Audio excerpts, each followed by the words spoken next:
ગ્રંથોમાં શ્રી મહાપ્રભુજી એમ તો 4 પ્રમાણ ગ્રંથ માન્યા છે, ભાગવતજી, ગીતાજી, વેદ અને બ્રહ્મસૂત્ર. પણ એ બધા માટે લોકગમ્ય નથી હોતા, બધા માટે પોસિબલ નથી હોતા. પણ બને તો ભગવદ્ ગીતાજીનું અધ્યયન ખાસ બધાએ કરવું જોઈએ, કારણ કે પુષ્ટિ માર્ગ ભાગવત અને ગીતાજીના સાર રૂપે મહાપ્રભુજી આપેલો છે. અને ટિપિકલ પુષ્ટિ માર્ગને સમજવા હોય તો એના માટે 16 ગ્રંથ છે, જે મહાપ્રભુજીએ 16 ગ્રંથો આપણને આપ્યા છે. અને એ 16 ગ્રંથોમાં યમનાષ્ટકથી લઈ સેવાફલ સુધી કે જીવ અનેક પ્રકારના ભગવાનના સર્જન કરેલા છે, એમાંથી જે પુષ્ટિ જીવો છે અને જે બ્રહ્મ સંબંધ પામી શરણાગત થાય છે, એમ તો ભાગવતનો જે સાર, જે ગીતાજીનો સાર ઠાકોરજી ગીતાજીમાં કહ્યું છે, એનું જ પ્રેક્ટિકલ અને સરળતમ વર્ઝન એ 16 ગ્રંથમાં છે, અને વલ્લભ ગીતા કહેતા હોઈએ છે. અને એ 16 ગ્રંથ દ્વારા એમાં પણ સિદ્ધાંત મુક્તાવલી, સિદ્ધાંત રહસ્ય, આ 2 ગ્રંથો એવા છે, અને ભક્તિવર્ધની, આ 3 ગ્રંથોમાં કઈ રીતે વૈષ્ણવ જીવવું અને કયા સિદ્ધાંતો પાળવા એ સમજાવ્યું છે. પણ બધા માટે કદાચ અત્યારે ગ્રંથો જોવા સંભવ નથી હોતા, બને તો યુટ્યુબ પર કથા કે એ સાંભળવાથી બી ખ્યાલ આવી જાય. પણ મુખ્ય સિદ્ધાંતોમાં પુષ્ટિ માર્ગના સૌથી પહેલા સમર્પણ, પુષ્ટિ માર્ગનો સૌથી પહેલો સિદ્ધાંત શરણાગતિ. જે ગીતાજી ને ભાગવતજીમાં ભગવાને કહ્યું, મામ એકમ શરણમ વ્રજ, તું મારા એકની શરણમાં આવ. અને એટલા માટે એ શરણાગતિની વિધિ આપણે 2 મંત્ર દ્વારા કરતા હોઈએ છીએ, અષ્ટાક્ષર અને પંચાક્ષર. સૌથી પહેલા નામ નિવેદન દીક્ષા હોય છે, અને પછી બ્રહ્મ સંબંધ દીક્ષા હોય છે. જે બાળક 1.5 મહિનાનું થાય તો એને લઈને ગુરુજનો પાસે કાન ફૂંકાવા કે કંઠી પહેરવા, જે આપણે નામ કહેતા હોઈએ છીએ, ખરેખર ત્યારે અષ્ટાક્ષરની દીક્ષા એને આપવામાં આવતી હોય છે. શ્રી કૃષ્ણ શરણમ મમ, જે 8 અક્ષરનો મંત્ર છે, અને એમાં પણ એક અક્ષર ફળ આપે છે. એનો આખો ગ્રંથ છે, એનો વિસ્તારમાં નથી જતો. સૌથી પહેલા શરણાગતિની દીક્ષા પુષ્ટિ માર્ગ માટે એ નિતાંત આવશ્યક છે. એટલે કે અષ્ટાક્ષર અને પછી બ્રહ્મ સંબંધ. અને એ શેના માટે આવશ્યક છે? કારણ કે આપણું તન, મન, ધન બધું લૌકિક છે. તો લૌકિક વસ્તુથી અલૌકિક પ્રભુને કેમ પામી શકાય? પ્રભુ પરમ અલૌકિક છે, અને એ પરમ અલૌકિક તત્વને પામવા માટે લૌકિક સાધનો કઈ રીતે કામ લાગે? તો આપણી પાસે જે કંઈ પણ છે બધા લૌકિક સાધનો જ છે, એ એના સુધી પહોંચાડી શકે એવા સમર્થ નથી. તો એની અલૌકિકતા સંપાદન કઈ રીતે કરે? તો કે સમર્પણ દ્વારા, શરણાગતિ દ્વારા. કારણ કે બ્રહ્મસંબંધ આપણે શું કરીએ કે જે કાંઈ પણ મેં મારું માન્યું છે એ આત્મા સહિત પ્રભુ આપને સમર્પિત કરું છું. એટલે ગીતાજીમાં જે યત કરોસી યદસ્નાસી યત જોસી દદાસી યત તપસ્વી કૌંતેય તત્પુરુષ મદર્પણમ, તું બધું જ મને અર્પણ કર. તો એ ઠાકોરજીને સમર્પણ કરી અને ઠાકોરજી હવે પ્રસાદી રૂપે આપણને પાછું આપે છે. અહીંયા દાન નથી, સમર્પણ. દાનનું એમ હોય કે એક વસ્તુ એકવાર કોઈને આપી એટલે દીવો આપો તો એનો પ્રકાશે પાછો ન લેવાય, એમ શાસ્ત્ર કહે છે. પણ ભાગવતે સમર્પણનો સિદ્ધાંત આપ્યો કે તમે પ્રભુને આપેલી વસ્તુ પ્રભુને ધરો છો, તે પ્રસાદ બનાવી તમને પાછી આપે છે. એટલે કે હવે ઠાકોરજીને ધરી એટલે એમાં અલૌકિકતા સિદ્ધ થઈ. એટલે કે હવે મારું ધન ઠાકોરજીની સેવાને લાયક થયું, હવે મારો દેહ ભગવત સેવાને લાયક થયો, હવે મારું મન ઠાકોરજીની કૃપાને લાયક થયું. કારણ એમની પ્રસાદી બનાવીને એમણે આપી છે. અને એટલા માટે આપણે ત્યાં સૌથી પહેલા બ્રહ્મ સંબંધ મંત્ર, બ્રહ્મ સંબંધ દીક્ષા જેને કહીએ છીએ, કે એના દ્વારા અલૌકિકતા સંપાદન કરી. એમ પણ હિન્દુ ધર્મમાં દીક્ષા એ બહુ જ મહત્વનું પાસું છે. કારણ કે રિસ્પેક્ટ ધ પ્રોસેસ, આ બહુ મહત્વની વસ્તુ છે. જેમ આવે તેમ જે હાથમાં આવ્યું એમ કરવા લાગવાથી કાંઈ સિદ્ધિ મળતી નથી. ગીતાજીમાં સ્પષ્ટ ભગવાને કહ્યું, ય શાસ્ત્ર વિધિ મુત્સૃજ્ય વર્તતે કામકારત ન સિદ્ધિ વાપ્નોતિ ન સુખમ ન પરામ ગતિ. શાસ્ત્ર વિધિને છોડી જે મનોકલ્પિત રીતે કરે છે એને સુખ મળે છે અને સિદ્ધિ મળે છે. એટલે શાસ્ત્રની વિધિ છે, એમાં સૌથી પહેલી વિધિ આધ્યાત્મિક માર્ગ માટે આવે છે દીક્ષા. અને દીક્ષા એટલે ભગવાને આપેલા એ મંત્ર પરંપરામાં કનેક્ટ થવું, જોડાવવું. બાકી મંત્રો તો ચોપડીઓમાં બી લખ્યા હોય, પુસ્તકોમાં હોય, એ વાંચે, પણ ગુરુ પરંપરા દ્વારા એ મુખે સાંભળી એ પરંપરા સાથે સંકળાવવું. એટલે સૌથી પહેલા બ્રહ્મ સંબંધ દ્વારા શરણાગતિ. બીજો સિદ્ધાંત આવે સેવા, કૃષ્ણ સેવા સદા કાર્ય. આ પ્રભુજી એમ કહે છે કે પુષ્ટિ સૃષ્ટિનું સર્જન ઠાકોરજી એમની સેવા માટે જ કર્યું છે. એટલે ભગવત સેવા વગર જીવે ન રહેવું. અને એટલા માટે બીજું પાયો, ઘરે ઠાકોરજીને સેવા બિરાજવી જોઈએ. હવે કેટલી કરો છો, મિસ્ત્રી કરો છો, સકડી કરો છો, એ બધું પછીની વાત. ભગવાન વગરનું આપણું ઘર ન હોવું. એટલે શાસ્ત્રમ અવગત્ય મનોવાક દેહી કૃષ્ણ સેવ્ય. એ મહાપ્રભુજી આજ્ઞા કરે છે કે શાસ્ત્રોને જાણી અને મન વાણી કર્મથી ભગવત સેવા કરો. એટલે ઠાકોરજી એક સ્થાન પર પધરાવો અને પુષ્ટાવવામાં આવે. પુષ્ટાવ મીન્સ પ્રાણ પ્રતિષ્ઠા કરવામાં આવે. અને એ કર્યા બાદ યત્કિંચિત એમની સેવા કરવી. જેને કારણે જે ગીતાજીનો સિદ્ધાંત આપણો સિદ્ધાંત. ત્રીજી વાત છે સત્સંગ. સત્સંગમાં મૂળ ગ્રંથોનું અધ્યયન એમ મહાપ્રભુજી આજ્ઞા કરે છે કે શાસ્ત્ર ઉપર મહાપ્રભુજી વિશેષ ભાર આપે છે કે કોઈ પણ વસ્તુ ઈચ્છા, મારો મૂડ થયો, મારી ઈચ્છા થઈ, મને આ સાચું લાગ્યું, એનાથી કોઈ સિદ્ધાંત બનતા નથી. શાસ્ત્ર જે આજ્ઞા કરે એ પ્રમાણે. એટલે ગ્રંથ અધ્યયન નિતાંત આવશ્યક છે. એમાં પાઠ આવી અને ગ્રંથનું અધ્યયન બને. ભાગવતજી ઉપર મહાપ્રભુજીનો અતિશય ભાર છે. જે કદાચ સેવા બી ના કરી શકતા હો ને તો ભાગવતજી ઘરે પધરાવો, એમનું પૂજન કરો, રોજ એક અધ્યાય વાંચો. એમ મહાપ્રભુજી સેવાના ઓલ્ટરનેટિવ બતાવે છે કે કદાચ સેવા ન થઈ શકે તો ભાગવતજીનું છે. ભાગવતજી ભગવાનનું સ્વરૂપ છે એવું આગ્રહ મહાપ્રભુજી રાખે. અને કદાચ એ પણ ન થઈ શકતું હોય તો કોઈ તીર્થમાં જ્યાં ઠાકોરજીની સેવા થતી હોય ત્યાં જઈને ભગવત સેવામાં જોડાવું. પણ સેકન્ડ સેવા, પછી આવે સેવા, કે ભગવત સેવા વગર ન રહેવું જોઈએ. મહાપ્રભુજીની સ્પષ્ટ છેલ્લો એક ગ્રંથ છે. મહાપ્રભુ જયારે લીલામાં પધારતા હતા ત્યારે શિક્ષા શ્લોકી નામનો ગ્રંથ રેતી ઉપર મહાપ્રભુજીએ લખ્યો કે યદા બહિર્મુખા યુયમ ભવિષ્યત કથંચન તદા કાલ પ્રવાહસ્તા દેહ ચિત્તા. જો તમે બહિર્મુખ થયા તો આ કાલના પ્રવાહમાં વહી જશો. એટલે બચવાનો એક જ ઉપાય, કારણ કે દુશ્મન ભાર નથી, આપણી જ છે, આપણી જ ઈચ્છાઓ, આપણી જ ઇન્દ્રિયો, આપણી જ કામના. હવે પેંડો પડ્યો ખાવાની ઈચ્છા થાય તો વાંક પેડાનો કે જીભનો? પેડાનો ને, નહીં? જીભ કોની પાસે? એ જીભ લઈને જશો, એને ખાવો જ છે પેંડો, તે ગોતવાની. એટલે શત્રુ ક્યાંય બહાર નથી. આપણી જોડે જ, આપણી સાથે જ રહેલી એકાદશ ઇન્દ્રિયો એ જ આપણી દુશ્મન હોય છે ને એ મિત્ર બનતી હોય છે.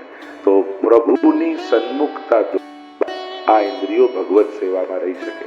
એટલે સેવા, ગ્રંથ અધ્યાય, અને ચોથું ભગવદી વૈષ્ણવનો સંગ.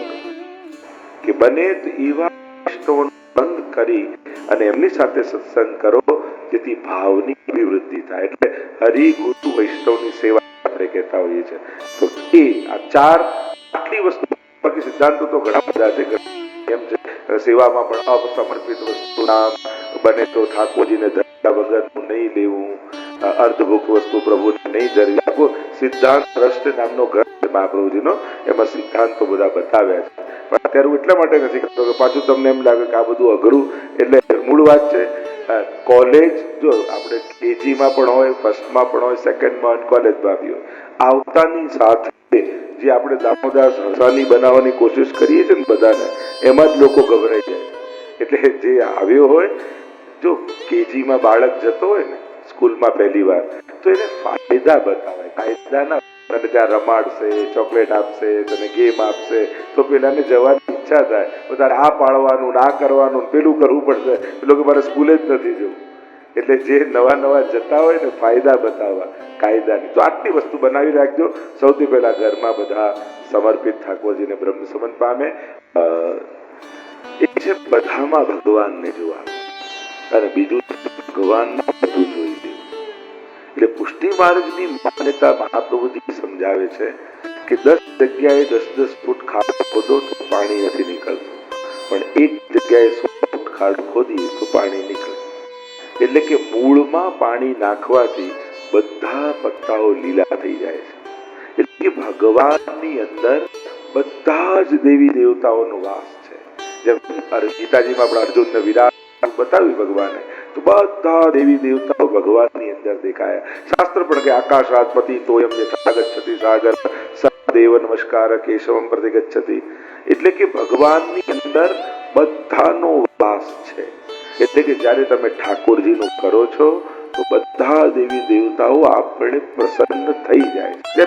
મૂળ નાખીએ છે તો બધા પત્તાઓ લીલા થઈ જાય છે. દરેક પત્તાને ચોખ્ખું કરવાની કે પાણી પાવાની જરૂર નથી પડતી, કારણ કે માણસનું મન એક છે, એને 100 જગ્યાએ લગાડી શકતા નથી. હવે 33 કોટી દેવતા છે, બધાના ફોટા લગાવવા જાઓ તો ઘરમાં કયો કલર છે એ ખબર ના પડે. તો એવું એક શું કરવું કે જેનાથી બધું જ સિદ્ધ થઈ જાય? તો કે મોઢામાં ભોજન નાખો છો તો શરીરના બધા અંગો પુષ્ટ થઈ જાય છે. તમને એમ થાય તો મોઢામાં દાળ ભાત નાખે, હાથ પગનું શું, તો દાળ ભાત લઈને હાથ પગ મસાજ તો કરતા નથી આપણે, પણ મોઢામાં નાખી એટલે બધા અંગ પુષ્ટ. પુષ્ટિ માર્ગની ફિલોસોફી કોઈનો વિરોધ, કોઈની ના, કોઈને તરછોડવા માટે નથી. ફિલોસોફી એ છે કે ઈશ્વરમાં દરેક દેવી દેવતાનો વાસ છે, અને જ્યારે તમે એમનું કરો છો તો બધા પ્રસન્ન થાય છે. હવે બીજી વાત એ કે પરંપરાથી આપણે ત્યાં ઘણી દેવી દેવતાના નૈવેદ્ય, બે વસ્તુ છે. એક છે સેવા અને બીજું છે કર્તવ્ય. જો અમુક વસ્તુ ફરજમાં આવતી હોય, જેમ પૂર્વજોથી જે પરંપરા ચાલતી હોય, તો એ આપણી ડ્યુટી કહેવાય. ત્યાં આપણને પ્રેમ નથી, પણ એક ફરજ રૂપે આપણે, જેમ કોઈના લગ્ન થાય તો પતિ હોય પણ સસરાની સેવા કરવી, દિયરને સાચવવા, જેઠને માન આપવું, એ તો રહે છે. મારો તો ત્યાં હું કોઈને પછી મોડું ના જોઉં એવું તો કરતા નથી. એમ જ પ્રભુની પુષ્ટાઈને તમે સેવા કરો છો એનો ક્યારે અર્થ એવો નથી થતો કે કોઈનું અપમાન કરી દેવું, કોઈને કાઢી દેવા, કરી દેવા. એટલા માટે જે પરંપરાથી ચાલતું હોય એ પરંપરા સાચવવામાં અને વડીલોનું મન રાખવામાં કોઈ અન્યાશ્રય થતો નથી. અન્યાશ્રય ક્યારે થાય? ત્યારે એમ થાય કે ભગવાન સિવાય બીજા કોઈ પાસે કંઈક મેળવવાની ઈચ્છા રાખે, કે ઠાકોર મારું કાર્ય નહીં કરે, કરાવી લઉં, આની પાસે કરાવી લઉં, આની પાસે કરાવી લઉં. આમ હું કરતા બીજાને વિશેષ જાણી અને પોતાના સ્વાર્થને સિદ્ધ કરવાનો પ્રયાસ, એને કહેવાય અન્યાસ.